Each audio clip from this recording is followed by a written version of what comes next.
kuan, God's Word version Psalms 132, 13 or 14.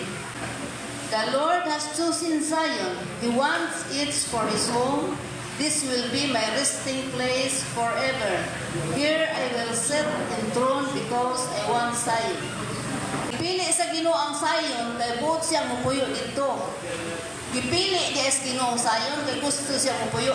Pero ang nag-istorya na ko pirmi no nang ingon, pagbantay mo kay dadon mo sa relihiyon nga Zion.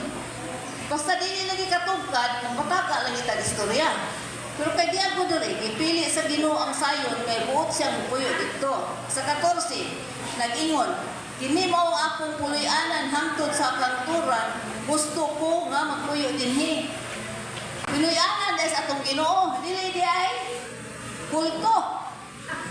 Oh, dili di ay kulto. Puloy-anan dahil sa atong dakong hari.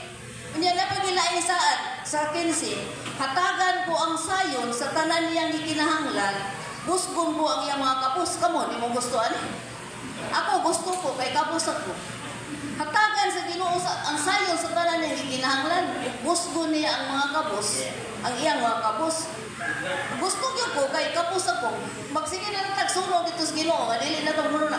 Asa magkurukan, asa magkurukan bugas, asa magkurukan sudan, dili na. Kay busgon sa Ginoo ang tanan nga niyang mga kabus.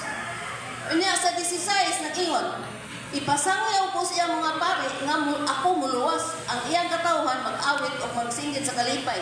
Di ako nagsugod ko paminaw aning pong sa Ginoo September 1982 lang pabautismo ko October 24, 1982.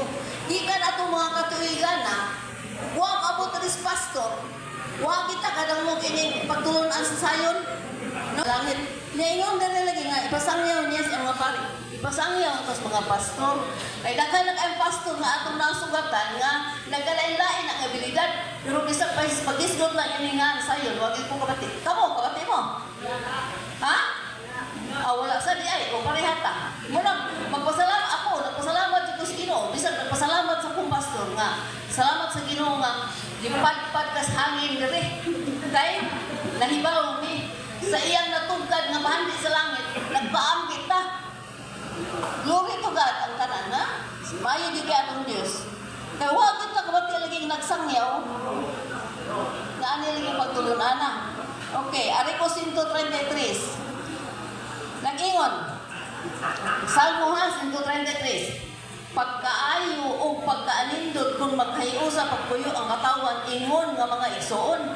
Ang gipangandoy sa Ginoo nga ang katawan magkahiyo sa pagpuyo. Kaya sa pag-abot ni pastor, sila mo'y gayon nga si pastor. Dili basta-basta nga pastor. Sige silang istorya sa pagdaig ni pastor nga dili ang nga pastor. Niya maayo kayo mo pasabot, maayo kayo mo pahilutang sa mga pulong, basta kayo maayo. O niya, napag-inindot yun ang panalangin. Gingon, sama kini sa yamok sa bukid sa Hermon, nga mihugpa sa kabungturan sa Zion. Dito, misaad ang Ginoo sa paghatag siyang panalangin, na mao ang kinabuhi, walay katapusan.